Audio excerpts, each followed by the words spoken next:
short. And that one completes to Downs. Downs take it off. Downs going to keep on running for the end zone. He is in for the touchdown. It's one thing to score a touchdown. It's another thing to do it when everybody in the whole building knows you're getting the ball. Completes it to who else? Josh Downs. Coach Longo, he does a really good job of making new plays, making new formations to try to get me open, and then I just try to use my game involved with the plays and just do whatever I can to get open for Sam when I need to. Downs on his 8th catch of the night.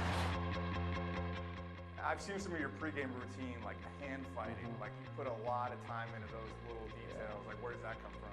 That's been with me since I was a kid. My dad, he played in the NFL too, so he know, like, ever since I was a kid, he always told me, like, I know what it takes to get to the league, and like, if I wasn't cutting it, he would tell me, you're not cutting it. Where your dad, Gary, is now a coach at East Tennessee State, coaching running backs, but played running back at NC State. Then it's an 80-yard drive, ending on a Gary Downs touchdown run straight to the Big 5 camera. So how did you become a Tar Heel? So it's weird. I was actually going to go to NC State. I had like maybe 1 or 2 more visits. I had North Carolina.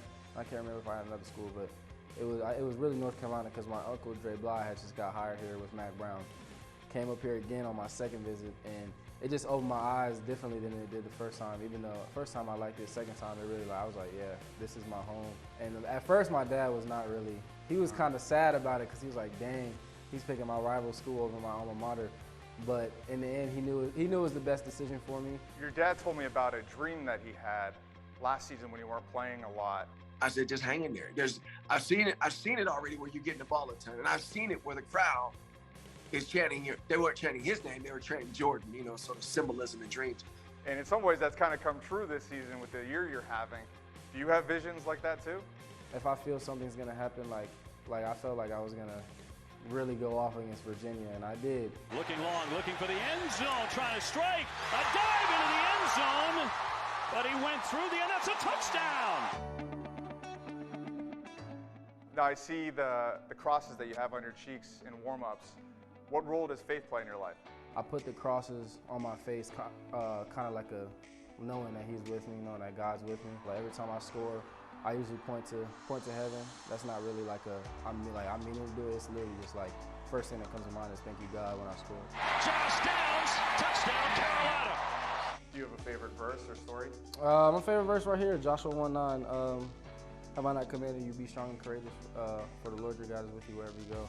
That's basically what it says, but I stick that verse is in my head before I play, really every day, but mainly when I play, because I know like you can get hurt in the sport of football whenever and however. So just knowing that's on my arm and knowing it's in my head, like he gonna take care of me regardless. Is it just coincidence that it's Joshua?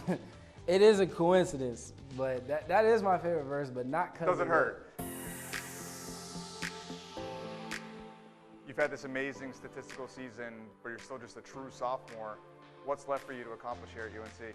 I told myself a few weeks ago, I said this offseason coming up, going into my junior year is going to be the best offseason of my life because I got to have an even better year next year than I had this year. So I have a lot more to accomplish. In my opinion, I haven't even played completely up to my full potential, so I got a lot more to do.